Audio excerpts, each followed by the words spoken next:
Hello, my good people. Welcome back to Onyi's World. My name is Onyinye. If this is your first time here, you are most welcome. Thank you for stopping by. And we would love for you to stick around. So go on ahead and click like on the video, hit the red subscribe button, and then turn on the bell so that you know when I upload videos. If you are a returnee, thank you for sticking with me. I really do appreciate it. It makes it worthwhile. Like I said, my name is Onyinye, and if you can read this title, you already know what this video is about. But I want to share my perspective on punishment, right? I came from Nigeria. I think I have made that clear if you've watched my previous videos. And in Nigeria, right, at least the part of Nigeria that I grew up in, corporal punishment was standard, okay? At home, at church, at school, even playgrounds, people draw rank, okay? Somebody will beat you because they think they're older than you and will call you out to your parents, okay? Just people everywhere looking for somebody to beat. And we grew up like that, no biggie. You know, when you grow up around something, that's your norm. So fast forward, few years, I came to the U.S. in 96. Fast forward to 96, and we come here. I started the 8th grade here, and then we did a quick swapper. Anyway, got here, and I was watching the American kids, y'all. And I was looking at them, and I'm like, what is going on? What is really going on? Their language, their means of interacting with adults, I was shook. So, you know, day in, day out, just carried on, living my life, watching them, not really understanding why they could get away with the things that they got away with. But who knows? Everything in this country back then to me was foreign, very foreign. And then one particular day, y'all, I was in science. I was in my science class, and I remember my teacher trying to teach. She was going through some concepts, and these two boys in the back kept on talking. They just wouldn't stop. And you know, me with my Nigerian mindset, I was like, oh, they're gonna get it. There's no way this is not gonna be regal. And they kept showing out. And she kept talking over them, acting like she didn't hear them. We all knew she heard them, but she wasn't doing anything to stop it. And then she got fed up, and she called both of their names out and said, can you stop, please? Just like that. And I did this. It didn't make sense to me. But even worse, they popped back off. Their lips moved in insult to the teacher. In my brain, I bought their casket. I dug the hole. I said the prayer. I was just waiting for her to push them in it. And she was she was so heated. She walked over to her desk. I've had it with the both of you. I thought that's where they kept the stash, the back of the desk.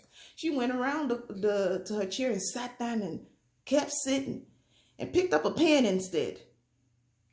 And I'm watching her. I'm like, what in the world is she doing? She's writing. I'm like, oh my goodness.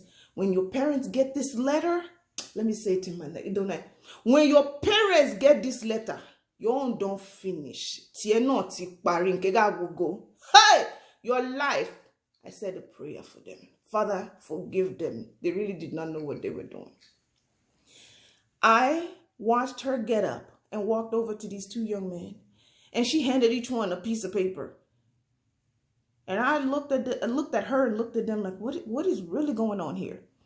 And she said, take these referrals to the office and don't come back for the rest of the period. Auntie, where's the koboko? There's no king, no pado. Life different though. Life very, very different. That shook me, and I went home and I told my siblings about it. I said, you know, something happened today in class, and instead of getting what I thought they were supposed to get, these people got a piece of paper.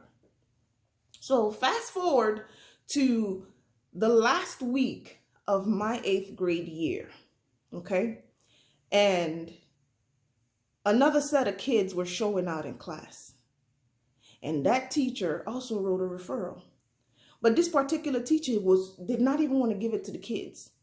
So she pointed me out, y'all, I was a goody two-shoe. I didn't get in trouble because I will tell you why in just a second. I had to behave. She called out to me and she said, take these to the ISS office.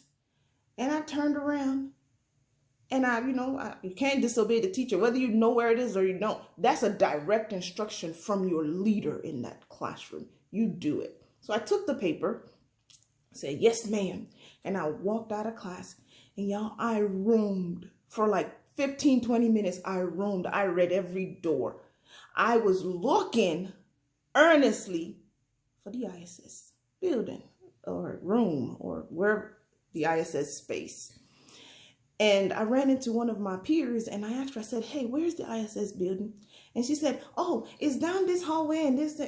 And I told her, thank you. And I went to walk away and she stopped. And she said, wait, you don't know where the ISS building is?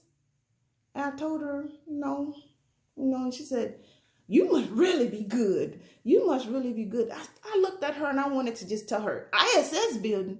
Let me tell you something. My ISS building is at home. And if anybody gets me in trouble and they find out them folks that I live with, it ain't going to be ISS that I have to worry about. They're going to get me with the spoon.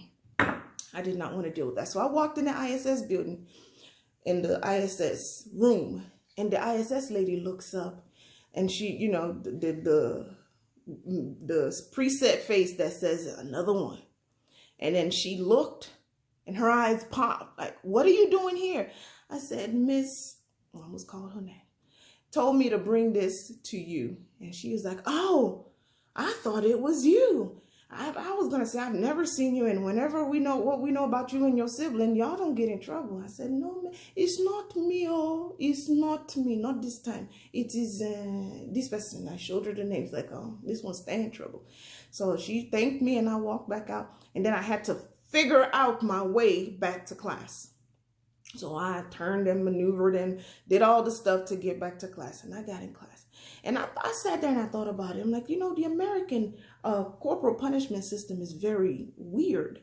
And it wasn't until high school that we had a dialogue on the lack of discipline in school. I was just somebody, coming from a different country. I thought it was standard across the world. But that opened my eyes to the fact that the way people are treated or entreated across the world does vary. So if some of y'all are immigrants who migrated here years back, do you have a similar occurrence in your life where you thought something was going to go down one way and then it went down another? Like, I want to hear some of y'all stories, okay? Because that was my enlightenment moments on corporal punishment. But I want to hear from y'all, all right? Thank you for stopping by Oni's World. Do not forget to like the video, subscribe by hitting the red subscribe button, and then turn on the bell and hit all so that you know when I upload the videos. And like I say, we're here to build a community. Be part of it. Thank you all. Be blessed.